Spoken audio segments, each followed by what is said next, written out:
Buenas tardes, bienvenidos a su clase de reparación y mantenimiento. Gracias por la espera. Vamos a iniciar, ¿verdad? Esta semana, bueno, a partir de esta semana vamos a estar leyendo lo que son conocidos como los frutos del espíritu, ¿verdad? Y vamos a estar tocando por semana cada uno de ellos. Esta cita está en el libro de Gálatas 5, versículos 22 al 23, que la versión Reina Valera nos dice: más el fruto del espíritu es amor, gozo, paz, paciencia, benignidad, bondad, fe, mansedumbre, templanza. Contra tales cosas no hay ley. Esto lo vamos a estar revisando durante esta semana, ¿verdad? Y vamos a estar hablando de cada uno de los frutos del Espíritu, recordando que en esa parte, ¿verdad? En algunas traducciones se refiere al Espíritu Santo, literalmente, ¿verdad? En inglés, por ejemplo, aparece Holy Spirit. Y en español nos aparece esa letra E mayúscula que nos indica que estamos hablando acerca de Dios, ¿verdad? Bueno, vamos a comenzar con la clase del día de ahora. Les debo este material que lo estoy pasando para que lo puedan tener en PDF, ya que no lo tenía disponible ahorita como para compartirlo, pero se los haré llegar en un momento. Bueno, comenzamos a ver una nueva pieza, ¿verdad? En este caso vamos a pasar a lo que sería el principal, digamos, dispositivo de almacenamiento para las computadoras. Quizás resulte impensable o un tanto increíble remitirnos a que durante un tiempo el disco duro no formaba parte de las computadoras, ¿verdad? O no era una pieza que viniese incluida dentro de la mayoría de máquinas, ¿verdad? Y eh, que pues hoy en día hablar de una computadora que no tenga disco duro pues resulta un tanto hasta extraño, ¿verdad? Ya sabemos que todas tienen que tener un disco duro o disco fijo, pero sí, cuando comenzaron a salir las primeras máquinas, recordemos si nos remitimos a la 386, la 386 fue de las primeras que comenzaron ya a incorporar el uso de discos duros. Antes de esos modelos, lo más común es que utilizásemos discos flexibles o unidades floppy para poder cargar el sistema operativo y las aplicaciones, ¿verdad? Pero eso fue tiempo atrás. Ahora, el disco duro, ¿verdad? Llegó para quedarse.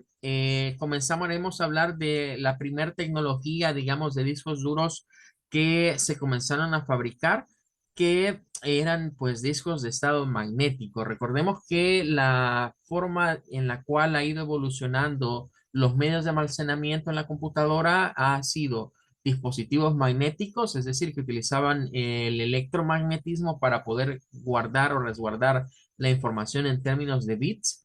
Luego pasamos por lo que fueron los dispositivos ópticos, ¿verdad? Todos aquellos que utilizaban la luz para poder reflectar sobre una capa, ¿verdad? En este caso, un disco compacto, un Blu-ray, un DVD. Y luego llegamos a la era de las llamadas memorias flash, ¿verdad? Que cuando hablamos de un dispositivo de memoria flash, pues ahí tenemos lo que vendría siendo las memorias SD, micro SD, MM2, lo que vendría siendo las USBs, ¿verdad? Que hoy se han vuelto tan populares. Y pues incluso ya llegamos hoy a discos duros de estado sólido, que también son una especie de memoria, ¿verdad? O de varias memorias contenidas dentro de una placa que simula como que fuera un disco tradicional. Ahora, los discos duros, pues vamos a ir viendo su evolución nuevamente, así como lo hemos hecho con otros dispositivos, cómo estos han ido evolucionando y cómo ha ido cambiando su forma estética y también algunas características técnicas. Como pueden ver, ya en 1980 IBM ya tenía la idea de fabricar discos duros, pero eran sumamente pequeños y sumamente caros. Por ejemplo, aquí se nos habla de uno de 10 megabytes, ¿verdad? Que era ya, pues para ese tiempo era bastante, considerando que las disqueteras, ¿verdad? O los floppies nos almacenaban 1.44 megas, ¿verdad? Entonces ya hablar de 10 megas era casi tener unos 8 o 9 discos en un disco duro, pero no se convirtieron, digamos, en una pieza popular. Principalmente, ¿verdad? Porque eran muy grandes, ¿verdad? Para que tengamos una idea de esos discos duros, aquí se nos habla que eran prácticamente del tamaño de una unidad de CD-ROM, ¿verdad? Y pues era caro construirlos en ese tiempo, por eso no se volvieron tan populares. Pero a medida fue avanzando, digamos, la tecnología, comenzaron a ser más pequeños, comenzaron a ser más rápidos y después a almacenar más. Aquí nos habla el material de que 10 años más tarde de eso, de 1980, o sea, estamos hablando ya en la década de los 90, comenzaron a aparecer discos duros de 200 megas, ¿verdad? Entonces pasó un tiempo para tener una capacidad, digamos, que fuese mucho mayor a unos cuantos megabytes. Y claro, ya en los actuales ya no hablamos ni siquiera de megas, sino ya hablamos de gigas, ¿verdad? Ya hablamos prácticamente de discos duros grandes. Incluso aquí el material solo habla de los de 100 gigas, pero ya sabemos que hoy ya llegamos a los 1000 gigas y ya estamos en la era, digamos, de los discos duros de terabytes, ¿verdad? Y ya es hacia lo que se apunta. Es obvio que a medida ha evolucionado la tecnología a nivel del software, a nivel de los programas, aplicaciones, música, videos, todo el mundo necesita más espacio de almacenamiento. Incluso los sistemas operativos, a medida han ido saliendo, cada vez que se viene un sistema operativo, ese sistema comienza a mermarnos más la capacidad del disco duro, ¿verdad? Ya no podemos instalar, digamos, en un disco duro que tenga poco espacio, sistemas operativos nuevos, ya que prácticamente ellos abarcan una buena parte del almacenamiento.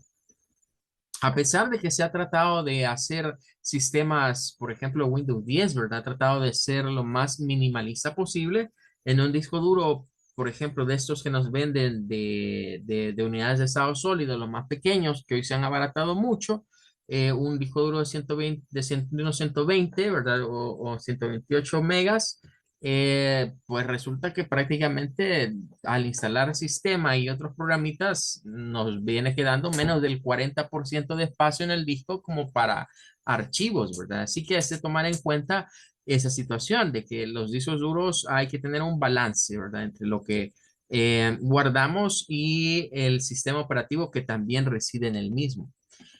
En cuanto a su estructura, ¿verdad? Los discos duros se organizan en algo que se conoce como platos. Yo tengo aquí en la mano, ¿verdad? Lo que vendría siendo un disco duro de la generación de los discos duros IDE, ¿verdad? O IDE, que son de las que el material nos habla un poco, ¿verdad? Es este tipo de disco duro. Este era un disco duro de 160 gigas, ¿verdad? Es la capacidad que tenía. Y marcó ya, digamos, una evolución, ¿verdad? En términos de lo que vendría siendo estos discos duros, puesto que podemos encontrar otra generación, digamos, anterior a este, con capacidades todavía inferiores, ¿verdad? Por ejemplo, habían discos duros como de este tipo, ¿verdad? Los primeritos que comenzaron a comercializarse habían de 40, de 20 gigas, 40 gigas, 80 gigas. Que claro, cuando salieron, pues era un buen espacio de almacenamiento el que estos, digamos, poseían, ¿verdad? Pero eso se ha ido cambiando. Ahora, la estructura no ha variado tanto, por lo menos en los discos duros de almacenamiento magnético.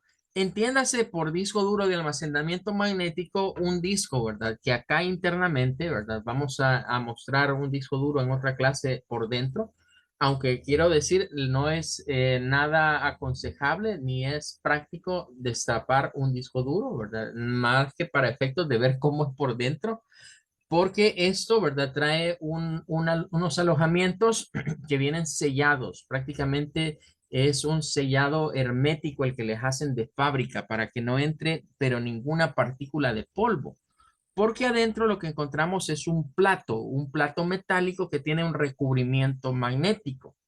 Ese plato y ese recubrimiento magnético se unen a una agujita, ¿verdad? Que está acá, más o menos aquí, ubicada en ese sector donde vemos en esta pestaña, que tiene la capacidad de moverse, ¿verdad? Sobre el disco. Recordemos que los antecedentes de almacenamiento magnético en computadora, pues son las cintas magnéticas y a la vez de las cintas magnéticas son los discos denominados LP o los long play, ¿verdad? Es decir, la tecnología fue evolucionando y descubrieron que en esas superficies magnetizadas podían grabar música, grabar sonidos. Después, esas situaciones magnéticas llegaron a la computadora en lo que eran los discos flexibles, ¿verdad? Que también se llamaban así porque precisamente la capita donde se ponía el material magnetizable era una capa que se podía doblar. Y también, ¿verdad? Llegaron los famosos tape backup, ¿verdad? Unas cintas que permitían grabar información. Luego vinieron los discos duros, pero todo eso es almacenamiento magnético, es decir, almacenamiento que funciona utilizando campos de electromagnetismo. Dentro de la estructura interna, ¿verdad? Encontramos lo que son platos.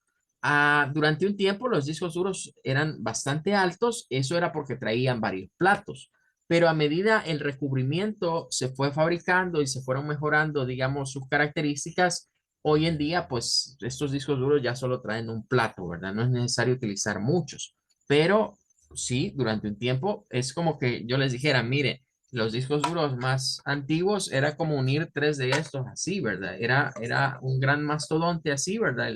Un disco duro nada más, porque traían varios platos y varias cabezas, ¿verdad? De lectura. Aquí vemos algunos términos con los que debemos irnos familiarizando. Los platos, las pistas, ¿verdad? Los sectores, la cabeza y los cilindros. Estos son componentes, ¿verdad? Que forman parte de la estructura del disco duro. Físicamente es difícil definirlos porque son más algunos parámetros quizás más lógicos, pero debemos de tomar en cuenta que cuando hablamos de plato, pues una superficie, ¿verdad? Una superficie plana que tiene dos caras, ¿verdad? Como un disco cualquiera. Las pistas es algo que está similar, dice ahí, a unos surquitos como en los discos de vinilo, pero nuevamente no son visibles a la vista. Luego sectores, ¿verdad? Que es como tirar unas líneas, ¿verdad? Paralelas sobre la superficie de un disco. Y las cabezas, pues, que eran las cabezales de lectura, ¿verdad? Así también y vamos a encontrar lo que vendrían siendo los cilíndricos, que son pistas concéntricas. Digamos que aquí viene la explicación de qué es cada uno de estos elementos. La cantidad de platos, el número de pistas, el número de sectores que se pudiesen formar, el número de cilindros, resultaba en la capacidad que tenía el disco duro. Esta estructura, ¿verdad? De platos, pistas, sectores, cabezas y cilindros, con las nuevas tecnologías de discos duros de estados sólidos, ya no se habla de ellos, ¿verdad? Porque ya es otro tipo de funcionamiento el que tienen estos discos. Solo podemos hablar de platos, pistas, sectores, cabezas y cilindros en discos duros de almacenamiento magnético. Actualmente todavía se siguen fabricando discos duros magnéticos, nada más que con la interfaz SATA. Vea, por ejemplo, aquí tendríamos dos de ellos, ¿verdad? Uno con interfaz IDE, que es el que ya les estuve mostrando, ¿verdad? Y este otro con ya su interfaz SATA. Eh, Siempre se da, ¿verdad? Cuando vienen tecnologías nuevas en la computadora, ya lo vimos con los microprocesadores, ¿verdad? Hoy vamos a ver el caso de los discos duros. Al venir nuevas tecnologías, hay como cierta resistencia de parte de los usuarios al cambio. Hay un grupo de usuarios que quiere seguir todavía utilizando la tecnología, digamos, anterior a la tecnología nueva. Algunos se justifican en el hecho de que, por ejemplo, dicen, bueno, es que los discos duros de estado sólido son buenos, son rápidos, pero a la larga se terminan arruinando más luego que un disco duro magnético. En otras palabras, el disco duro magnético me va a dar más vida útil que un disco duro de estado sólido. Otros vienen y defienden la posición de que los discos de estado sólido, por su sistema en el cual está construido, el acceso a los datos es mucho más rápido, carga más rápido el sistema operativo, carga más rápido lo que vendría siendo programas y es mejor uno de ellos. Pero allí debemos tomar en cuenta que hay como un cierto sacrificio entre, bueno, me voy por estas tecnologías que son más rápidas, pero que en términos de capacidades pues están todavía en algunas capacidades que no han alcanzado a las de estado sólido, a las de disco magnético, pero que en algún momento lo alcanzarán y que los que se le ponen a la par, digamos, a los discos magnéticos en cuanto a capacidades, pues cuestan bastante, ¿verdad? O son discos duros muy, muy caros. Eh, encontramos las dos posiciones, ¿verdad? Pero siempre vamos a ver que todavía se sigue moviendo, todavía hay un mercado de personas que prefieren el almacenamiento en un disco magnético, incluso personas que combinan, ¿verdad? Instalan el sistema operativo y los programas en un disco duro de estado sólido y tienen un disco duro magnético en donde resguardan toda su información, ¿verdad? Algunos hacen ese tipo de situaciones en sus computadoras. William nos dice, yo hago eso, correcto. Hay más seguridad, tenemos más seguridad sobre esto que sobre un disco duro que sea, digamos, de almacenamiento sólido. Y la pregunta dirá, bueno, ¿y por qué? Porque recordemos que los de estado sólido están compuestos por pequeños chips de memoria flash. Entonces, las memorias flash están diseñadas para lo que sería lo que se conoce como la programación obsoleta, ¿verdad? Al llegar a cierto número de grabaciones, pues se va a terminar quemando, se va a terminar arruinando. Bien, bueno, correcto. William nos dice archivos en el disco duro magnético y en el de estado sólido sistema operativo. Es exacto, es lo que se está tendiendo a hacer, sobre todo si yo tengo un gran volumen de documentos que prefiero resguardarlos en discos como estos. Aunque cabe destacar los discos duros de tipo SATA, ¿verdad? Hoy en día no están saliendo muy buenos, que se diga también, ¿verdad? Algunas marcas a veces dejan mucho que desear y terminan estropeándose.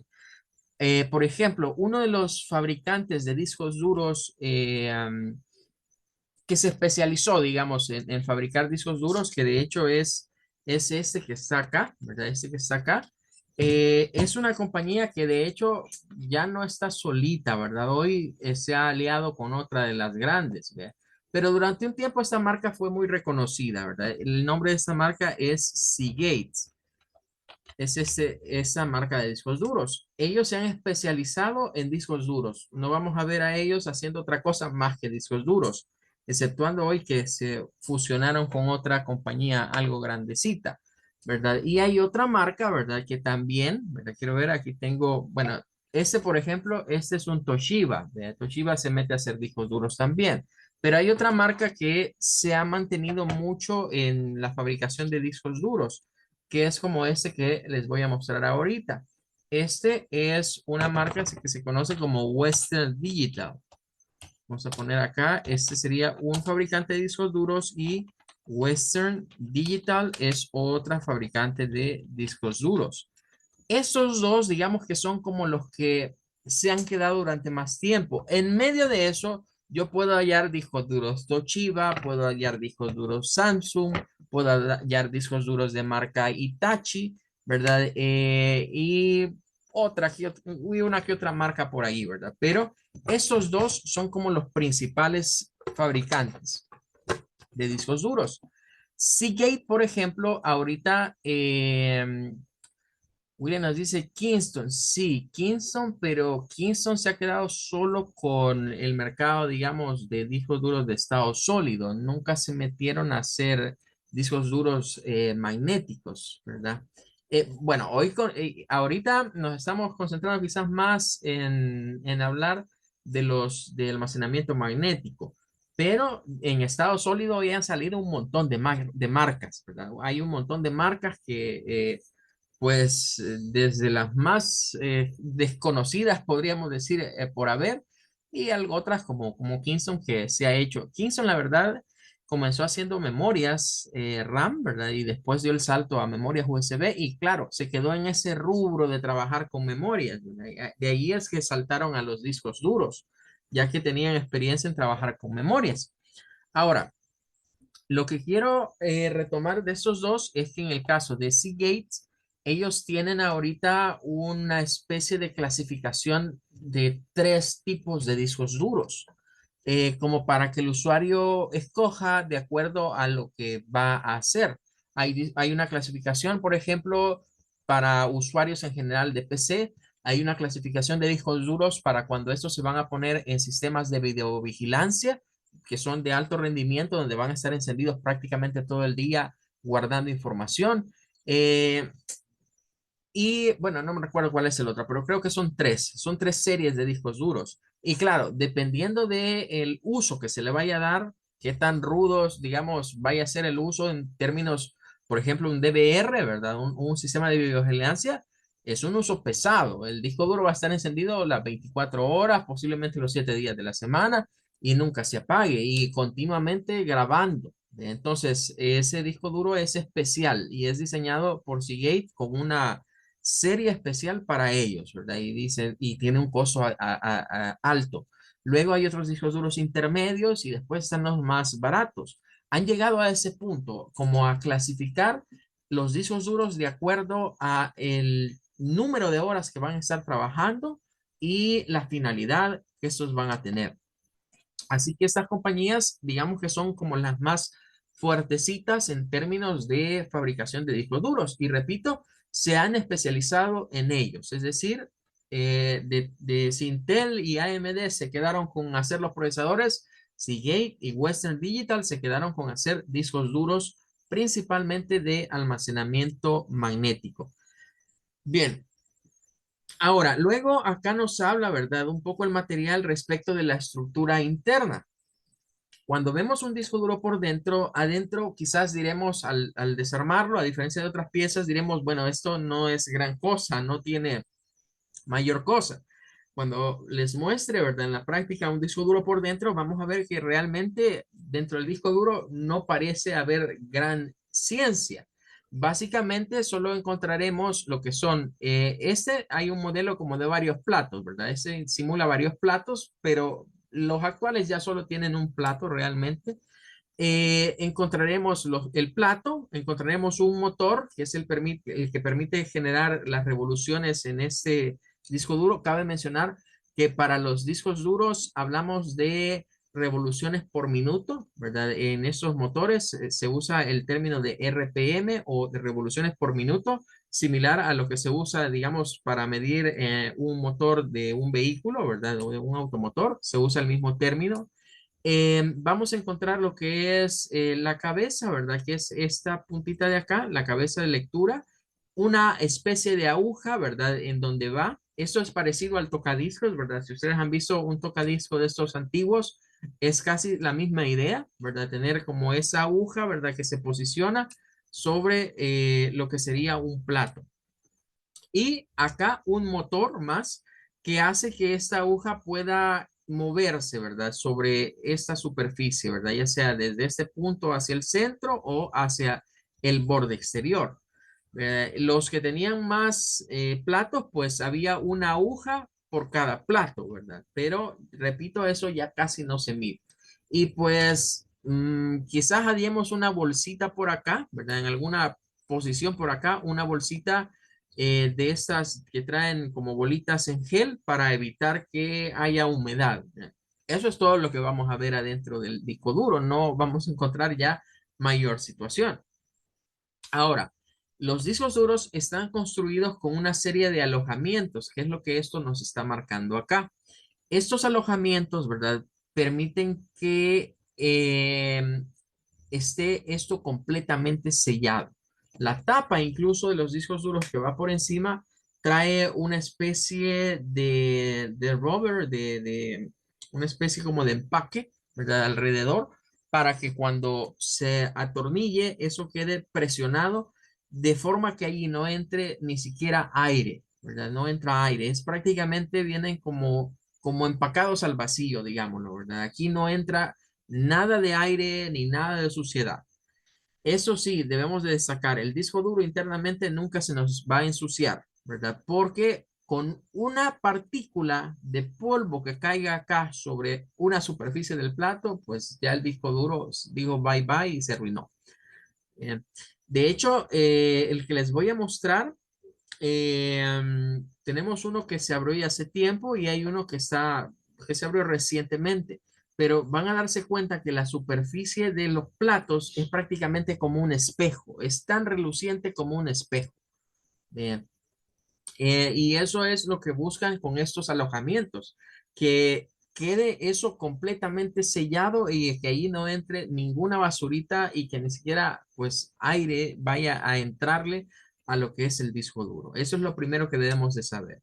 Así que desde ya les se los digo, ¿verdad? Si usted tiene un disco duro arruinado, ¿verdad? Y lo quiere revisar por dentro, curiosear, está bien. Pero si es un disco duro que sirva, si lo abre, pues es prácticamente como despedirse del disco duro, ¿verdad? Bueno, esto ha evolucionado tanto al punto que los discos duros como este, ¿verdad? Un disco duro para equipo portátil o incluso las todo en uno, ¿verdad? Traen de esos discos duros también. Son mucho más chiquitos que el formato de PC y pues almacenan lo mismo y claro, el disco interno es mucho más pequeño, ¿verdad? Que los discos de PC. Incluso aquí, estos a veces traen algunos sellitos, ¿verdad? Como este que está acá, ¿verdad? Ahí hay un sellito, esto que vemos acá, que es para que, pues, esto no se abra, ¿verdad? O sea, ya los fabricantes nos dan la indicación, mire, esto no tiene por qué destaparlo, ¿verdad? No hay nada que usted pueda resolver en un disco duro abriéndolo de esa manera. Bueno, me dice Mari, si no lo dice, bueno, sí, es la advertencia, ¿verdad? Si tenemos un disco duro malo y queremos ver cómo es por dentro, pues sí, se puede proceder, ¿verdad? Pero si está en buen estado, ni se nos vaya a ocurrir ver qué hay por dentro, ¿verdad? Porque seguramente va a entrarle suciedad, va a entrarle partículas y pues ya no va a funcionar, ¿verdad? El conectarlo seguramente se nos termine arruinando. Bueno, eh, los discos duros a veces cuando se golpean, ¿verdad? Que se nos caen y se golpean, una de las primeras fallas es que cuando se conectan comienzan a hacer como un cliqueo, como que tronar algo por dentro. Es porque la aguja se desajustó, ¿verdad? Respecto de donde tenía que rozar y comienzan a hacer un movimiento así, ¿verdad? Y pues ahí es, digamos, uno de los daños principales. Bueno, veamos, dice William que Mari le abre los discos de reserva. Bueno, hay que proceder ahí con cuidado, ¿verdad? Hay que guardarlos bajo llave para que no vaya a ser que abra uno que no es. Bueno, eh, la siguiente parte nos habla acerca de la tarjeta de circuito. Fíjense que yo tenía, pero ese creo que no lo tengo aquí a la mano, tenía un disco duro bastante antiguo de unas máquinas que se llamaban Explorer. Era un disco duro que yo creo que almacenaba, si no me acuerdo mal, como 30 megas. Pero ya lo estuve buscando y no lo hallo, porque quería enseñarles esto de que hubiesen varios platos, ¿verdad? Pero bien, vamos a ver esto. Solo permítame un segundito, regáleme un minutito en línea.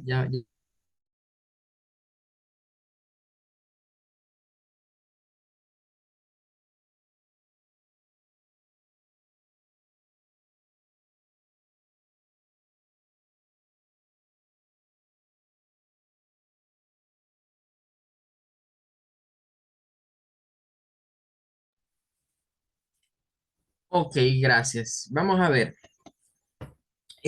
Por ejemplo, la tarjeta es bien pequeñita, ¿verdad? A medida los discos duros fueron evolucionando, estas tarjetas eran más grandes, ¿verdad? Los discos duros y de 40, 80 gigas, la tarjeta prácticamente era hasta acá, del mismo tamaño del disco. Pero a medida que evolucionando, nos daremos cuenta que las tarjetas se han vuelto cada vez más pequeñas, ¿verdad? Cada vez más pequeñas y cambiantes de forma. Eh, Esta tarjeta, ¿verdad? Es el circuito lógico prácticamente que maneja lo que vendría siendo nuestro disco duro. La tarjeta, ¿verdad? De circuito o tarjeta lógica es prácticamente la que se interconecta con nuestro motherboard, ¿verdad? Y aparte de eso, realiza pues la función de controlar, ¿verdad? Controlar el flujo de datos y el flujo de energía eléctrica. Los discos duros, ¿verdad? Necesitan dos conectores. Un conector que lleva la energía, ¿verdad? Normalmente los discos duros trabajan, los IDE, trabajan con 4 y 12 voltios. Y pues el esquema SATA, ¿verdad? Similarmente. Luego tenemos lo que vendría siendo la interfaz de datos. La interfaz de datos en los canales IDE, ¿verdad? Que es el significado aquí de IDE, lo vemos, es Integrated Dry Electronics. Fue el primer estándar, digamos, de discos duros. Antes de que llegara el formato IDE, no había una estandarización en términos de discos duros. Cuando surge este formato, pues el disco duro de PC se comienza a estandarizar a través de un conector que es normalmente conocido como el cable IDE, ¿verdad? Así se le conocía a este tipo de cable. Ese cable se utilizaba para el disco duro y se utilizaba también para las unidades ópticas que pertenecían a esa tecnología. Para que tengamos una idea, los canales IDE se utilizaron todavía en equipos de generaciones de Pentium 4. De allá, cuando termina la generación del Pentium 4 y vienen las nuevas generaciones, ¿verdad? Estamos hablando, por ejemplo, la Core Duo, la Dual Core, ya el canal IDE tendió a desaparecer, ¿verdad? Ya lo cambiaron y pues fueron trayendo ya los canales SATA. Es curioso esto que les mencionaba de la resistencia al cambio. Yo recuerdo cuando estábamos con tecnologías IDE y venía SATA, todo el mundo se oponía a cambiarse a discos duros SATA, ¿verdad? Porque decíamos que los discos duros SATA se arruinaban rápido o no duraban igual que los de canal IDE. Eh, y hoy, ¿verdad? Que vienen los discos duros de estado sólido también. Siempre encontramos a un bloque de personas que dicen, no, es que los SATA son mejor que los IDE porque todavía es tecnología de almacenamiento magnético. Siempre con las situaciones de las computadoras, ¿verdad? De las tecnologías, vamos a ver esa resistencia al cambio cuando viene algo nuevo. Los fabricantes son muy astutos, ¿verdad? Y comienzan a dejar algunas cosas para que los usuarios sigan usando. A veces sacan algunos aditamentos, ¿verdad? Que convertidores de IDE a SATA o viceversa, que convertidores de una cosa para por ejemplo, hoy los discos duros de estado sólido que no vienen en formato SATA, sino que vienen en formato el MM2, ¿verdad? Que es como una tarjetita así larga, parece una memoria. También sacan de repente algunos convertidores, ¿verdad? Entre uno y otro. Es decir, el fabricante, ¿verdad? De tecnología no desperdicia, ¿verdad? Y si él ve que el usuario se resiste a la nueva tecnología y quiere seguir usando la vieja, le comienzan a vender cosas, ¿verdad? Para que pueda seguirla utilizando. En algunos motherboards por defecto ya viene, digamos, esa situación. En otros, pues ya van con todo y fuerzan. Ve, aquí ya no tenés dónde conectar unidades, solo vienen conectores SATA. Y eso así se va dando, ¿verdad? Hasta que la tecnología nueva comienza a comerse completamente a la otra. Por ejemplo, ahorita aquí en el país ya nadie nos vende discos duros de este tipo nuevos. De allá todos los lugares en donde uno va a comprar discos duros nuevos, solo andan vendiendo discos duros de estado sólido. De allá estos hoy solo los hayamos usados, ¿verdad? Es bien difícil encontrar una parte que tenga todavía discos duros de tecnología magnética que sean nuevos. La mayoría se van ahora por vender lo que es más comercializable, ¿verdad? Que es el SDD. Sin embargo, podemos encontrarnos todavía muchas máquinas donde el disco duro de almacenamiento magnético persiste. Luego nos habla aquí el material acerca de que hay un eje, ¿verdad? Ya decíamos que hay un motor, ¿verdad? Hay un motor que está rotando. Curiosamente, la rotación que se da aquí en estos discos duros, las RPM son constantes. Es decir, las vueltas que está dando el disco, cuando se conecta, por ejemplo, un disco y se enciende, si se está viendo desde adentro y funciona el motor y lo estamos destapado, prácticamente ni se aprecia que el disco duro esté moviéndose. Es porque tiene un giro a una velocidad constante. Diferente es, por ejemplo, el esquema que se utilizó para los discos compactos o para las DVDs o para los Blu-rays.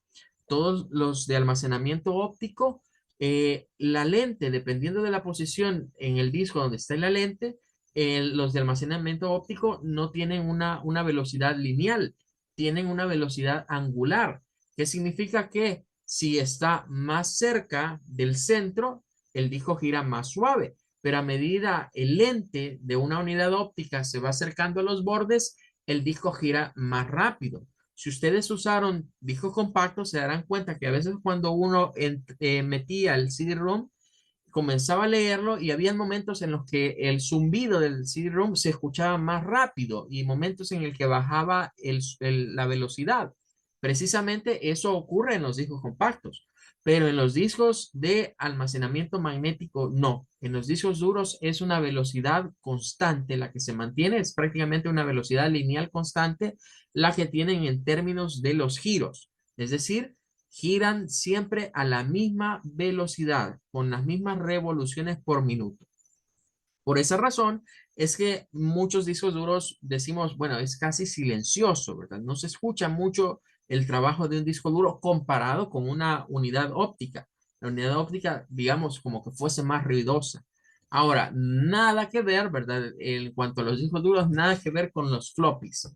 ¿Verdad? Los floppies o los discos flexibles, cuando estaban grabando información o cuando estaban leyendo datos, hacían su ruido bien característico, ¿verdad? Que a veces uno, si no tenía experiencia, pensaba que la unidad se estaba arruinando, porque sonaba hasta como una especie de tronido cuando se estaba guardando la información. El disco duro, pues, evolucionó a ser un dispositivo en el cual ya esos ruidos no se generaban a un decibel, digamos, que nosotros lo pudiésemos percibir. Bueno, dentro de esta situación, los platillos, ¿verdad? Algunos discos duros de esos más gruesotes llegaron a tener hasta 8 platos internamente. Así como era el número de platos, así era el grosor de esos discos duros. Por eso los fabricantes decidieron concentrar sus esfuerzos en mejorar la capa de revestimiento magnético, que esa capa cada vez pudiese almacenar más información y no en aumentar en la cantidad de platos. En esto pasaron a decir eso, ¿verdad? Bueno, menos es mejor. Entonces, entre menos platos tengamos en un disco duro es mejor, pero hay que mejorar la capacidad de almacenamiento. Bien, vamos a quedarnos el día de ahora hasta acá. Ya les compartiré este material y mañana vamos a terminar de ver esta parte, digamos, de la base teórica para luego ir viendo algunos aspectos más en detalle prácticos. Sería hasta el día de mañana. Bendiciones. Hasta luego. Gracias, igual, feliz tarde y feliz noche. Muchas gracias. Gracias a ustedes igualmente.